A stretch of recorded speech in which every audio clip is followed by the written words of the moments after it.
travaillant donc pour la gestion et la prévention des inondations au Sénégal.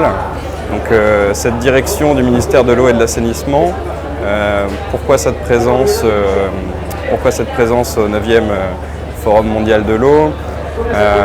Tout d'abord parce qu'il y a des enjeux bien sûr au niveau de l'assainissement et des zones inondables qui pèsent sur tout le Sénégal. Donc, notre projet de gestion intégrée des inondations au Sénégal se compose de 4 composantes majeures. La première composante est en cours. Elle se situe au niveau de la mise en place d'un système d'information géographique, un système SIG qui sera mis en place, qui permettra la visualisation, le téléchargement des données mises en œuvre dans le cadre du projet. Donc, ce projet PGIS de gestion intégrée des inondations au Sénégal, quel est son objectif? Son objectif est d'accompagner le gouvernement du Sénégal dans la mise en place d'une politique nationale de gestion intégrée des inondations urbaines en perspective d'une réduction du risque de catastrophe. Donc, la première composante de cartographie des inondations et des zones inondables a démarré il y a maintenant 5 à 6 mois.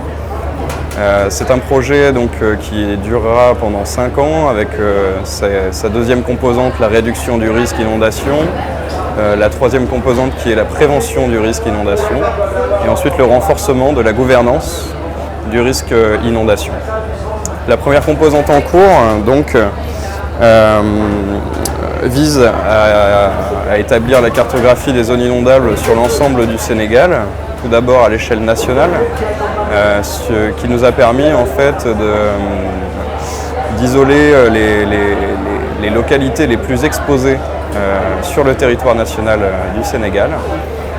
Ces localités exposées ont été regroupées en 7 sites pilotes sur lesquels va défiler donc une étude très détaillée, notamment grâce à la prise de vue aérienne, aux prises de vue aériennes qui sont en cours en ce moment même.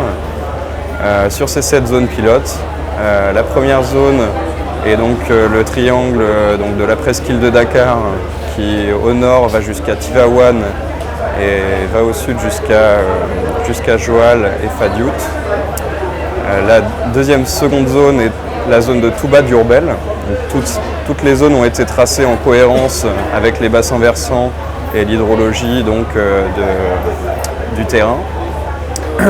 Ensuite, les zones de Tambacounda, de Kolda en Casamance, de Matam Kanel, Matam Kanel sur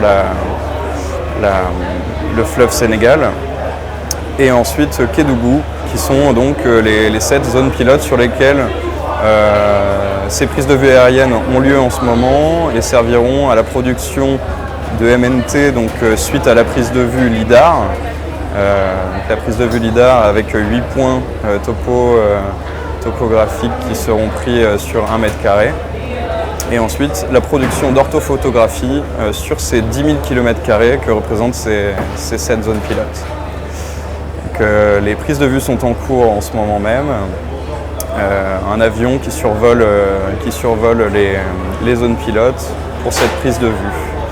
Donc, seront produits dans le cadre de cette composante d'amélioration et de la connaissance du risque inondation, seront produits des modèles hydrauliques sur la base de ces modèles numériques de terrain qui seront produits sur ces 7 zones pilotes.